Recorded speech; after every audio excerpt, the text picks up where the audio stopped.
Muito boa tarde, estamos aqui na redação da SIC e do Expresso, mais uma vez neste espaço digital, onde vamos falar da campanha. Entramos agora nesta última semana de campanha, juntamos 4 vozes dos vários partidos para falar de algo que interessa aos mais jovens, o acesso ao ensino superior, a passagem pela universidade e também a inserção no mercado de trabalho.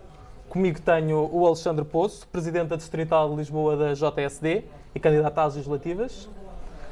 A Leonor Rosas, do Bloco de Esquerda, candidata também nestas legislativas. E deste lado temos Joana Botas, do PCP, e Miguel Costa Matos, do PS. Boa tarde a todos. Boa tarde. Olá. Boa tarde. Estamos então a entrar aqui nesta reta final, numa altura em que também os mais jovens precisam perceber o que é que está aqui em causa, quais é que são os valores que podem seguir e o que é que cada um dos partidos políticos propõe para a próxima legislatura. Se calhar propunha-vos que arrancássemos pelo novo ano letivo, arrancar pelo arranque, e voltávamos só uns mesinhos atrás ao acesso ao ensino superior. O que é que hoje está nas escolas secundárias? Como é que é feita esta entrada na universidade? Será que faz sentido manter a entrada no ensino superior como ela é feita até agora? Não sei qual de vós gostaria de tomar a palavra. Bom, o que nós podemos ver, desde já, boa tarde. Olá, e agradecer o convite para estarmos aqui presentes. Estes debates são iniciativas muito importantes e, de facto, o que nós vemos no Concurso Nacional de Acesso é que cada vez mais jovens querem entrar no ensino superior, querem poder participar neste momento de estudo. Isso é importantíssimo. Ao contrário do que alguns diziam, Portugal não tem licenciados a mais. Temos licenciados a menos e, portanto, temos cada vez mais pessoas a participar no ensino superior. Graças a nós termos aumentado o número de bolsas em 25%, temos conferido maior previsibilidade através da renovação automática das bolsas e temos também congelado o valor da propina e já este ano reduzido o valor da propina, tem sido possível que cada vez mais jovens procuram o ensino superior e, portanto, nós neste momento temos mais de metade dos jovens com 20 anos a participarem no ensino superior. E isso é uma grande conquista para Portugal e para os portugueses, naturalmente. Mas dentro da questão do próprio acesso, da forma como ele acontece, ainda faz sentido apostar na média dos 3 anos, mais os exames finais? Não haverá outras valências que era importante referir e que fizessem parte, no fundo, do cálculo para a entrada no ensino superior? Acho que isso é algo que devemos estudar, devemos considerar, tendo em conta também aquilo que são as experiências internacionais. Eu tenho uma opinião muito própria, porque estudei em Inglaterra e, portanto, enfrentei um concurso nacional de acesso ligeiramente diferente e vi as vantagens desse modelo, mas também há vantagens do nosso atual modelo. Penso que os exames têm aqui um peso grande, podemos discutir muito se eles são ou não são uma vantagem para o acesso, mas, de facto, acho que isso é um debate que temos que começar e tem que ser alargado a toda a gente, incluindo os jovens que vão aceder, para ser justo também essa reforma. Com certeza. Alguma hora? Pronto, boa tarde. Agradecer também o convite ao Bloco de Esquerda por estar cá. Acho que é uma iniciativa muito importante e que é preciso cada vez mais trazer os jovens para estas discussões. Acerca disto, gostava de dizer algumas coisas muito rápidas. Em primeiro lugar, que os exames nacionais e as médias são um modelo que, na nossa ótica, precisa de ser repensado. É preciso fazer um esforço para discutir novas formas de acesso ao ensino superior que não sejam tão pautadas pela meritocracia, pois esta, na realidade, é falsa, porque entre alunos que frequentam o ensino secundário, há alguns que têm mais capacidades económicas do que outros, alguns têm acesso a explicações, a manuais escolares, enquanto outros não têm. Portanto, é preciso investir mais no ensino superior. Por exemplo, a medida dos manuais escolares gratuitos é muito importante para ter a certeza que todos estão em pé de igualdade no ensino secundário.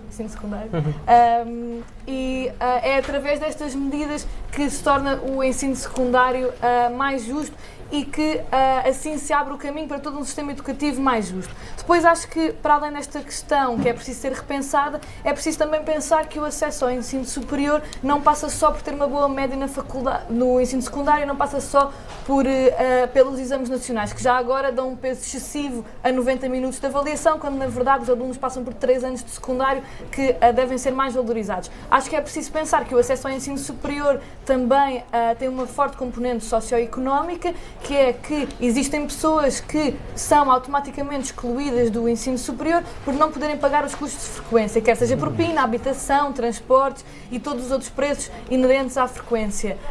Por isso, sublinho que foi muito importante nesta última legislatura ter-se baixado a propina, pois permitiu que mais pessoas pudessem frequentar neste ano letivo o ensino superior, que é o que se tem verificado, e que é preciso continuar neste caminho e nunca esquecer que o acesso ao ensino superior muitas vezes não é uma escolha para muitos jovens e para muitas famílias e está-lhes vedado por dificuldades socioeconómicas, não só através da propina, mas também logo desde o secundário devido às diferenças que existem entre os vários estudantes.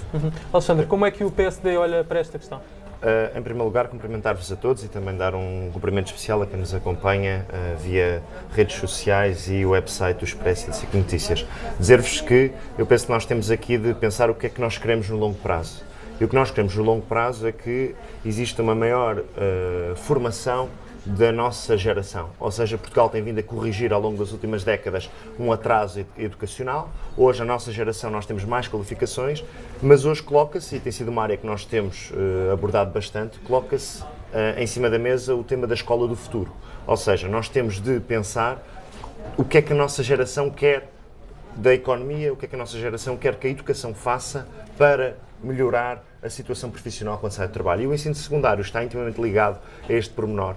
Concordo com a necessidade de discutir. Porquê? Porque nós estamos muito habituados a um sistema que valoriza a média e depois valoriza o exame nacional para a aferição de conhecimentos. O exame nacional tem uma vantagem de ser igual para todos, portanto, coloca todos numa situação de igualdade, porém, eu penso que os exames nacionais, e talvez um certo peso excessivo que possam ter quando se vai verificar se um aluno tem determinada classificação para entrar no ensino superior, tem um problema, que é, está muito ligado a uma noção de escola e muito ligado a uma noção de conhecimento, de memorização e quase que despejar conteúdos em determinado momento de avaliação.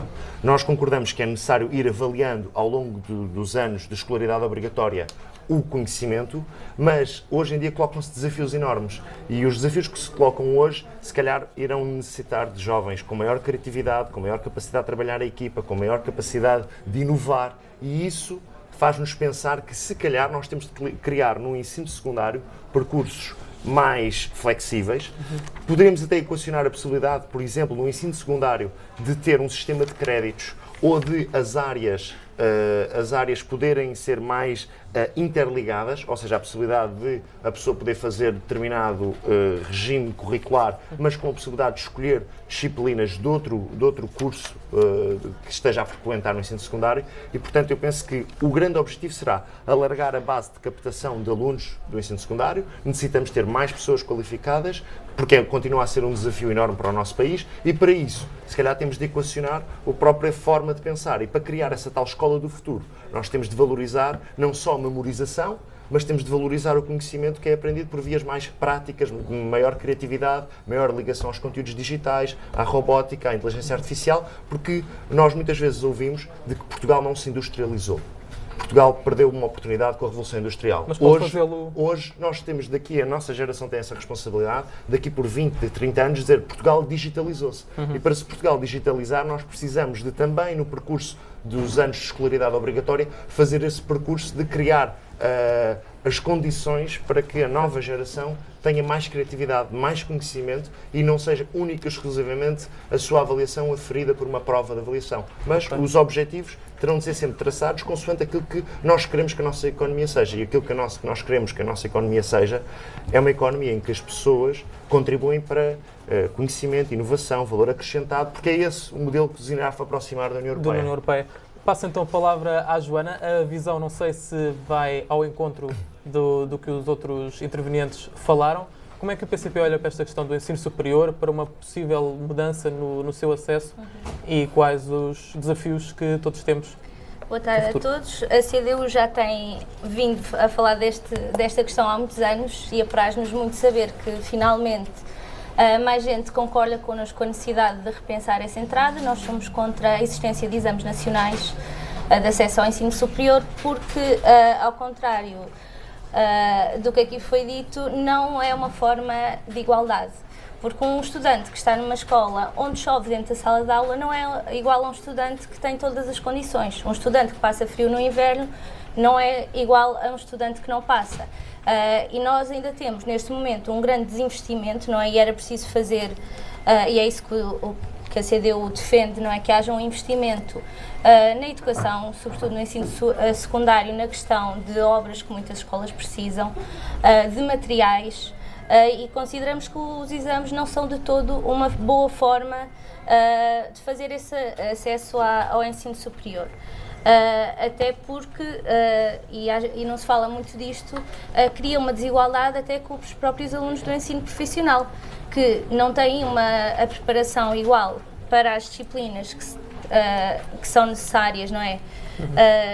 Nos exames, não têm exatamente a mesma preparação e, portanto, é uma forma que também lhes veda o ensino. Além de que nós defendemos a existência, de facto, de uma avaliação contínua, porque não existe ao longo... Não é valorizada como deveria ser, porque neste momento um exame de 90 minutos tem um peso muito superior àquilo que é a avaliação contínua. Se falarmos das médias, tem um peso de 30%, mas depois a isso acresce os 50% ou 70% ou a percentagem que cada universidade pede de cada exame para a entrada. Portanto, acaba por ter um peso muito superior àquilo que é o da avaliação contínua. E nós entendemos que isso não pode ser porque é logo uma primeira barreira no acesso ao ensino superior. Depois vêm outras barreiras, como a questão das propinas, não é? Que afasta muitos estudantes sequer de pensarem em candidatar-se ao ensino superior. Se calhar passamos então para esse ponto que a Joana está agora a abordar, das propinas do... Eu, se me permite, gostava só de dar uma nota relativamente à questão da forma de acesso. Se nós também acreditamos na autonomia das instituições de ensino superior, também nós temos de equacionar a possibilidade das próprias instituições de ensino superior poderem ter aqui uma pequena margem de auscultar os candidatos ao ensino superior. Ou seja, essa é uma possibilidade que se pode vir a colocar e eu tenho noção de que há muitas instituições de ensino superior que gostavam de ter uma possibilidade também de aferir, até porquê? Porque nós, fazendo uma certa avaliação ou uma certa, colocar a instituição de ensino superior em contacto com o candidato quando ele se encontra ainda a concluir o ensino secundário, também poderemos estar dessa forma a evitar aquilo que muitas vezes acontece, que é a pessoa escolhe determinado curso, escolhe determinada instituição e depois quando chega ao primeiro ano ou a meio do primeiro ano, percebe, afinal não era bem isto que eu queria. E nós, se acreditamos na autonomia das instituições de ensino superior e acreditamos que funcionam bem e que têm capacidade e têm instrumentos para medir e para avaliar e capacitar os seus alunos, nós também podemos pensar, então, no acesso, também pode existir aqui uma componente que considere, seja por via de entrevista, seja por qualquer outro tipo de solução que se venha a pensar. Mas eu penso que no futuro também poderá ser uma boa solução. Fica então a nota do Alexandre. Voltava então a falar do acesso e da possibilidade financeira de pagar a entrada na universidade, de conseguir pagar o alojamento, pagar as propinas. Como é que as quatro forças aqui representadas olham para esta realidade e que soluções é que estão pensadas? Força! Bom, nós de facto entendemos que as propinas são uma grande barreira a esse acesso, não é? E à frequência. Existe um número muito grande de estudantes que desiste do ensino superior porque não consegue comportar esses custos, porque para além desses temos os custos também da habitação, não é? A rede de residências é muito insuficiente, não é? Nós defendemos uma aposta também no investimento nas residências, e valorizamos muito esta descida do valor da propina, mas o problema não se resolve só por aí. É preciso que haja que sejam dados fundos às instituições de ensino superior para que o financiamento destas não se tenha de fazer à custa dos estudantes, porque o que nós vemos em muitas faculdades neste momento houve de facto a diminuição do valor da propina, mas esse valor as universidades estão a ir buscá-lo na mesma aos estudantes com o aumento dos emolumentos, com o aumento de taxas de inscrição, com o aumento de taxas de estágio, e isto não pode ser um investimento, o financiamento das instituições de ensino superior tem de vir do Estado, porque a nossa Constituição tem uma garantia, não é? Que é a garantia do acesso ao ensino, o acesso universal e gratuito ao ensino. E, portanto, nós entendemos que esse acesso deve ser feito, que toda a gente possa aceder a ele, não é? Porque estamos cada vez mais a voltar a um tempo, não é? Que penso que nenhum de nós gostaria de voltar, de que só quem tem capacidade financeira é que pode estudar no ensino superior. Porque a maioria dos trabalhadores, não é? Das famílias não consegue comportar esse encargo. Especialmente se falarmos também, havíamos falado disso mais à frente, mas com os salários que nós temos não é dado esse apoio. E também na questão da ação social, porque neste momento a maioria há muitos alunos que concorrem, não é, à ação social e que não têm acesso a ela, e mesmo aqueles que têm é num valor que não é suficiente para fazer face a todas as despesas. Miguel, vejo em parte em concordância com o que a sua colega estava a falar. Qual é que é a perspectiva do PS em relação a esta realidade? A nossa perspectiva é uma perspectiva de princípio.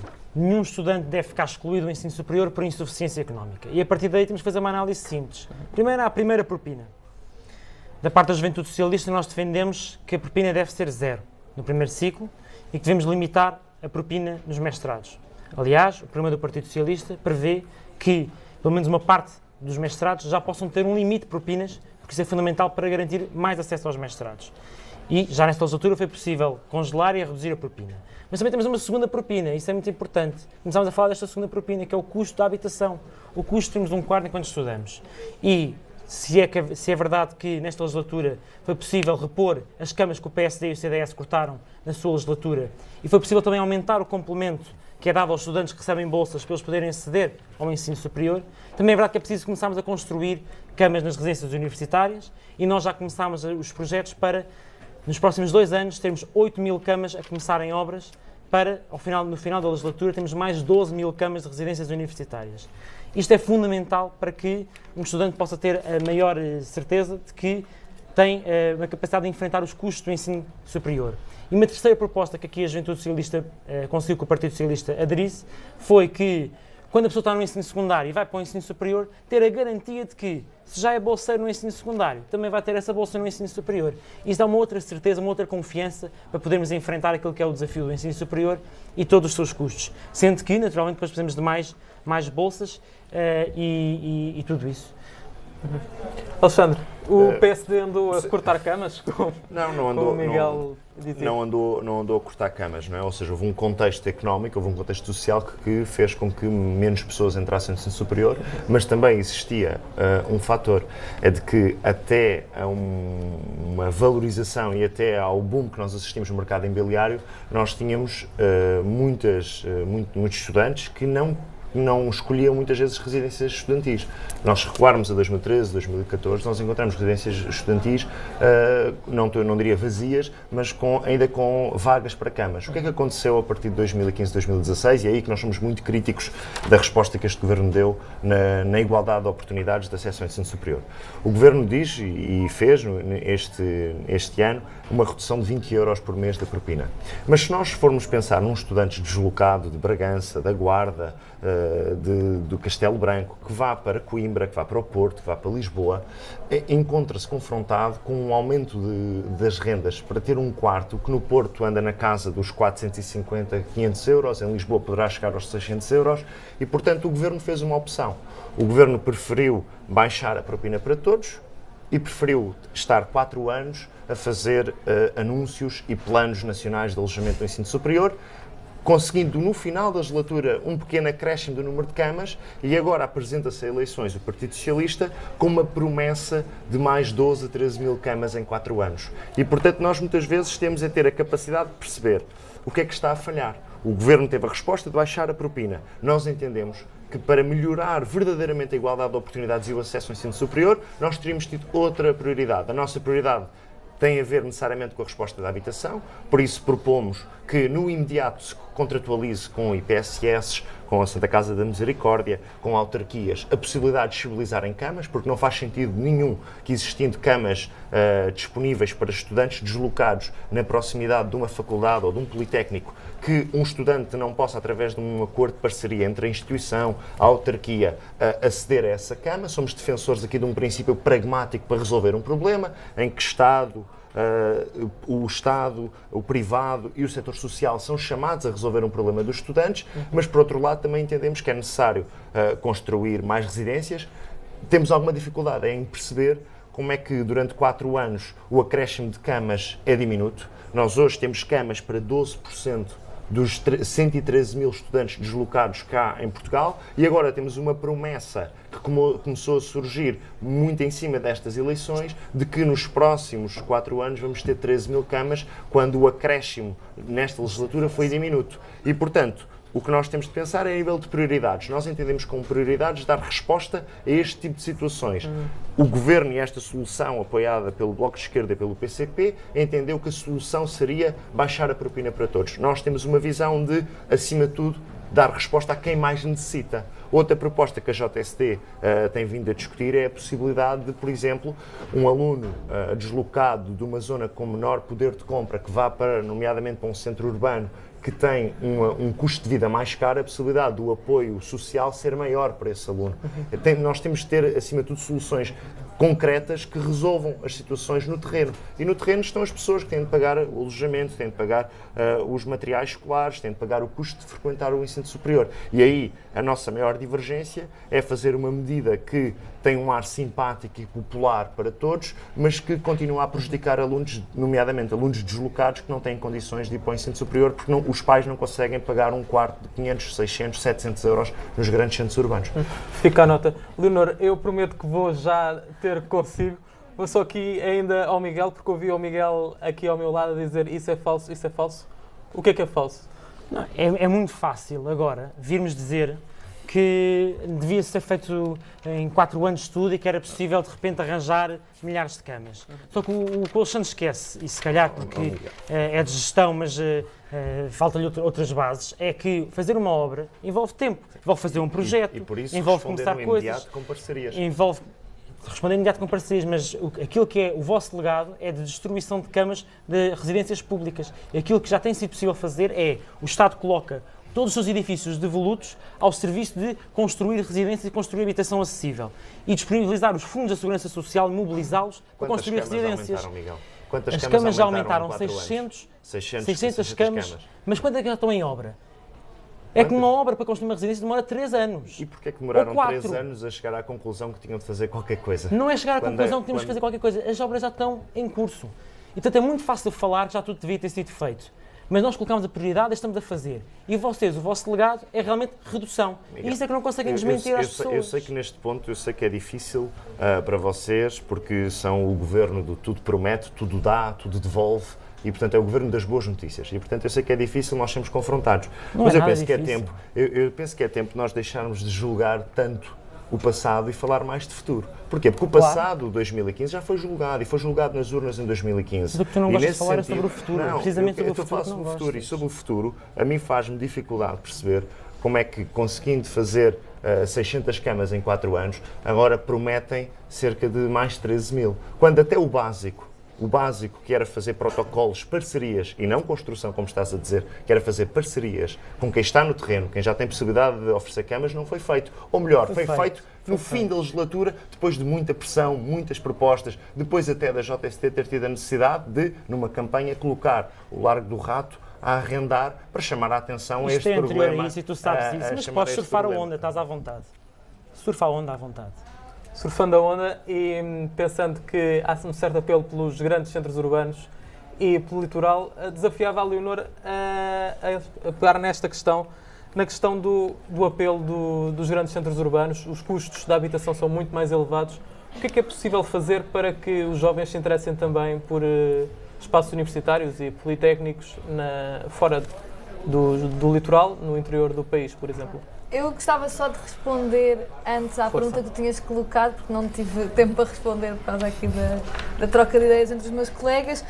Nós achamos que a propina é um fator de elitização do ensino superior e que faz com que ainda hoje a entrada ao ensino superior esteja barrado a largas camadas de jovens, o que é absolutamente inaceitável. E nesse sentido consideramos que a redução da propina que se verificou nesta legislatura foi muito importante. Aliás, verifica-se que mais alunos puderam entrar para o ensino superior este ano e isso é algo de qual devemos estar muito orgulhosos e nós no Bloco de Esquerda estamos muito orgulhosos pelo contributo fundamental que demos para que a propina se reduzisse. Porém, isto para nós não é suficiente. Nós defendemos uma redução faseada do valor da propina até à sua gratuitidade total em 2023. Porque é um direito que não deve ser negado a ninguém, um acesso à educação gratuita, pública e de qualidade. Neste sentido, acho que é muito importante falar de habitação, porque muitas vezes se fala de bolsas para pagar a propina, da redução do valor da propina, mas a verdade é que, para além de ter de lidar com estes custos, os estudantes têm sempre de lidar com os custos da habitação. E cada vez mais nos grandes centros urbanos, Lisboa, Porto ou mesmo Coimbra, os preços das casas continuam a ser uma barreira para os alunos que têm de se deslocar para ir estudar. Neste sentido, é muito importante investir numa rede de residências universitárias e é preciso rever o regulamento de bolsas para que mais pessoas possam ter acesso a estas residências. Mas há uma coisa muito importante que nós defendemos e que nesse ponto acho que nos afastamos bastante do que o meu colega da JSD estava a dizer, que é que estas residências não podem ser privadas. É importante que estas residências universitárias estejam nas mãos dos serviços sociais das universidades, porque senão o que acontece é o que nós verificamos, por exemplo, na Nova de Economia em Carcavelos, que é o quê? Que é que as residências pertencem a empresas como, por exemplo, a Uniplaces, que fazem com que os quartos se tornem, que atinjam preços absolutamente absurdos e que, na verdade, os estudantes também não possam pagar as residências e que não recebam os devidos apoios para poder viver. Dou o exemplo, muito rapidamente, que a Nova, a universidade onde eu estudo, tem 9%, apenas 9% dos alunos que estão deslocados para estudar na Nova estão cobertos pelas residências. Isto é absolutamente inaceitável, especialmente tendo em conta que em Lisboa, devido à especulação imobiliária, os preços das casas e dos quartos são cada vez mais altos. Portanto, é preciso investir, para não entrar exatamente no tema da habitação que podemos discutir muito, é preciso, neste caso, primeiro de tudo, investir em residências universitárias a preços acessíveis e geridos por os serviços sociais e não por privados que querem tirar lucro dos estudantes e não, de facto, dar-lhes as melhores condições possíveis. Finalmente, também para não tomar demasiado tempo, acho que a valorização das instituições no interior do país fazem-se através de uma valorização para começar, uma valorização dos politécnicos, que muitas vezes, através do sistema que temos hoje, acabam por ser desvalorizados face às universidades. Consideramos que os politécnicos, por exemplo, devem poder lecionar doutoramentos e que, nesse sentido, se deve acabar com a distinção injusta que existe e que muitas vezes faz com que pessoas não vão para os politécnicos porque pensam que não terão um ensino com tanta qualidade. E só para tocar um pouco no que tu disseste antes de terminar, acho que o investir, esta medida que se discutiu recentemente de abrir mais vagas nas universidades do interior e nos politécnicos, nunca pode funcionar se não houver uma verdadeira valorização do território e das cidades do interior. Ou seja, se não for melhorada, por exemplo, a mobilidade nessas cidades e entre as várias cidades, se não forem criados polos, por exemplo, de dinamização cultural que atraiam os alunos, atraiam os estudantes, muito dificilmente, por se aumentar vagas, os alunos vão para lá. Portanto, é preciso ter um plano mais geral e mais abrangente de investimento no interior para que de facto se tornem atrativos para os alunos e de facto nós consideramos no Bloco de Esquerda que isto é muito importante e valorizamos muito a necessidade de investir nas cidades do interior. Obrigado, Leonor. Estamos a correr contra o tempo. Este debate já vai longo nestas questões que a partida seriam iniciais. Convidava-vos a apontarmos também para o futuro. Que profissões de futuro temos? como é que construiremos uma base para um Portugal mais digital? Há 10 anos, o que é que se pode esperar? Nós, no nosso programa, dedicamos muita atenção e muita preocupação e firmamos alguns compromissos relativamente à evolução. Como eu dizia há pouco, o país não pode perder esta oportunidade. A oportunidade da Revolução Industrial 4.0, a oportunidade que a inteligência artificial, que a robótica e que a digitalização da economia vai oferecer. E a nossa geração tem aqui uma responsabilidade. E qual é a responsabilidade? De dentro dos nossos partidos, na nossa luta que fazemos diária para melhorar a qualidade de vida da nossa geração, termos a capacidade de pensar em propostas. Por exemplo, neste programa, o PSD apresenta alguns compromissos relativamente ao desenvolvimento digital, à inteligência artificial e à robótica. Um dos quais, por exemplo, é de que se desenvolvam clusters de desenvolvimento tecnológico por zonas do país. Ou seja, na zona costeira ter clusters ligados ao mar, no interior do país ter clusters ligados à agricultura, na região de Setúbal ter um cluster ligado ao setor automóvel, ou seja, nós temos de ter esta capacidade, pensar o que é que queremos. Por outro lado, também entendemos que o país necessita de criar um programa estratégico para conseguir captar empresas internacionais de elevado teor de inteligência artificial e de competências nas áreas digitais e da robótica. E também porque a nossa economia é constituída em grande parte, a sua esmagadora maioria, por pequenas e médias empresas, nós propomos que seja criado um programa, o PME Digital, que coloque em cima da mesa apoios e ferramentas de digitalização das empresas. Por outro lado, o Estado aqui também pode dar o exemplo, ou seja, o Estado também poderá dar o exemplo quando começar a inserir ferramentas de inteligência artificial na relação que tem com os cidadãos e com as empresas. Porquê? Porque nós entendemos que se o Estado tiver essa atitude de exemplo, de liderança, conseguimos também dar um incentivo à economia privada, às empresas, que para nós são um motor de crescimento económico e de criação de emprego, para que façam também essa transição. A par destes compromissos que apresentei, temos mais, mas há um que gostava de destacar. Nós apresentamos para estas eleições duas propostas. Uma, um programa de jovens técnicos para a indústria e outro de jovens doutorados para a indústria. Ou seja, para fazer a ligação entre a academia, a investigação e as empresas. Criando as condições para quê? Para que as empresas coloquem mais alunos que têm formação em inteligência artificial, seja de primeiro ciclo, seja de segundo ciclo, seja de terceiro ciclo de doutoramento, a trabalhar em contexto empresarial e que consigamos fazer esta conversão das nossas empresas a partir da nossa geração. Ou seja, como com o input da nossa geração dentro das empresas, através de programas que o Estado deve dinamizar e por isso eu penso que esta é uma área fundamental sobre a qual a nossa geração tem de estar ativamente porque será a economia do futuro, a economia digital. Miguel, nesta questão, o que é que temos? Bom, no o que podemos dizer é que Portugal, de facto, já se está a digitalizar. Nós já estamos a captar empresas de maior valor acrescentado, empresas líderes como a Google, aliás, várias aqui bem perto destas instalações do Expresso.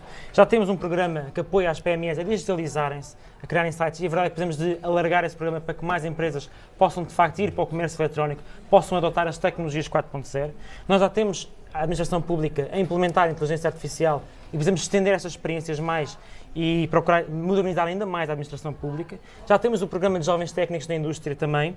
E, portanto, o que é que nós precisamos? Nós precisamos de facto, compreender que não conseguimos hoje prever aquilo que vão ser as profissões de amanhã, mas precisamos criar capacidade no nosso sistema formativo para que as competências que abrangem todas as profissões do futuro vão ser ensinadas. E por isso defendemos, por exemplo, o ensino da programação e da computação no ensino básico. Precisamos permitir a que as pessoas que já estejam no mercado de trabalho possam voltar à escola, voltar à universidade e voltarem a aprender as competências que agora se passam a ser necessárias. E por isso defendemos, por exemplo, um ano sabático que possa ser apoiado para as pessoas poderem voltar aos estudos e atualizar os seus conhecimentos. E por fim, precisamos de acautelar que eles são alguns dos riscos também das profissões do futuro, nomeadamente a precarização e a irregular o trabalho nas plataformas digitais, como a Uber, e também o direito a desligar, porque hoje em dia, com os telemóveis, com os computadores, o trabalho pode contaminar toda a nossa vida privada. E por isso temos que assegurar a conciliação entre a vida pessoal e a vida profissional. E assegurar um direito a desligar efetivo a todos nós, e especialmente, naturalmente, à nossa geração.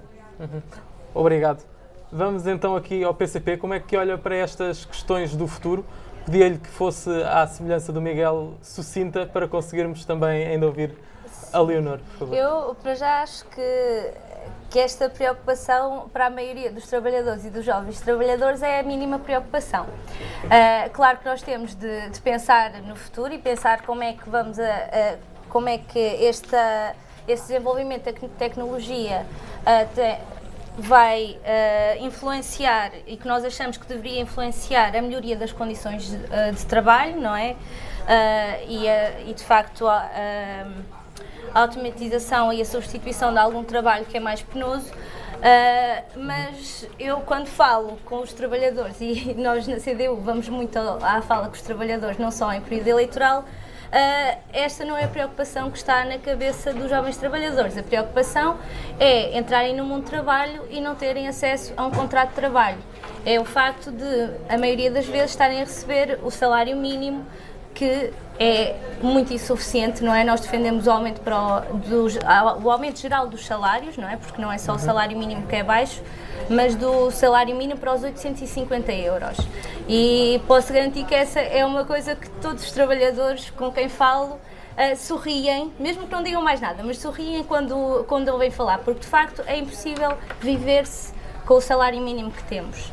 E, portanto, quando falamos da entrada no mundo do trabalho dos jovens que vêm do ensino superior, temos de falar daquilo que também é as alterações ao Código do Trabalho que foram feitas agora e que vêm dificultar a vida. Apesar do PS dizer que é uma grande medida contra a precariedade, não é? Mas que na realidade não é. E que faz coisas como aumentar o período experimental para os jovens à procura de primeiro emprego e desempregados de longa duração de 3 para 6 meses, o que é totalmente irrazoável. Muito obrigado. Leonor, pediu-lhe para fazer a ponte entre tudo isto, entre o futuro e depois entrarmos para as questões da precariedade, e depois darei outra vez a palavra ao Alexandre e ao Miguel, que não tiveram a oportunidade de falar da parte da precariedade. Portanto, Leonor, futuro, precariedade e depois vamos ter de terminar. De facto, é de grande importância pensar o futuro e especialmente pensar as questões da ciência e do ensino superior como absolutamente fundamentais para o futuro do país. Mas neste sentido, não nos podemos esquecer que o ensino superior e a ciência são feitos por pessoas que trabalham em centros de investigação e que muitas vezes vivem sob o peso da precariedade, sob o peso da instabilidade nas carreiras. Aliás, o PREV-PAP veio mostrar nesta legislatura a quantidade de precários que o nosso ensino superior e os nossos centros de investigação têm. E, apesar de ter sido um início importante, foi manifestamente insuficiente, porque muitas vezes o PREV-PAP é boicotado por reitores com a conivência do governo. Nós achamos que os centros de investigação precisam de integrar os investigadores no seu quadro e que não devem poder candidatar-se a qualquer fundo se não tiverem pelo menos metade dos seus investigadores nos quadros, porque só se pode verdadeiramente investir na ciência e olhar para a ciência como um futuro plausível quando as pessoas que fazem a ciência têm estabilidade nas suas vidas e nas suas carreiras para de facto se poderem dedicar a qualquer setor. E aliás passo já a dizer que estamos a falar de robótica e de inteligência artificial, mas que o avanço do país e o desenvolvimento do nosso ensino superior passa por todas as áreas de ensino, ou seja, é importante investir, quer estejamos a falar de robótica, quer estejamos a falar de artes ou de ciências sociais, ou seja, um país só avança se todas as áreas do seu ensino superior estiverem financiadas e não privilegiando umas em detrimento das outras, exatamente. Finalmente, gostava também de tocar no tema da precariedade, já ia falar de qualquer maneira, porque acho que qualquer perspectiva de futuro para qualquer jovem, quer seja investigador ou não, passa obviamente pelo seu emprego. E o emprego é uma questão central para qualquer governação à esquerda. É verdade que, de facto, nos últimos anos o emprego em Portugal aumentou, mas a questão é perceber que emprego é este, porque não é qualquer emprego que serve a um jovem ou uma jovem ou a qualquer pessoa. Há cada vez mais formas novas de precariedade e é preciso combater tanto estas novas formas de precariedade como a uberização ou as falsas formas de outsourcing e as formas clássicas de precariedade como o trabalho temporário.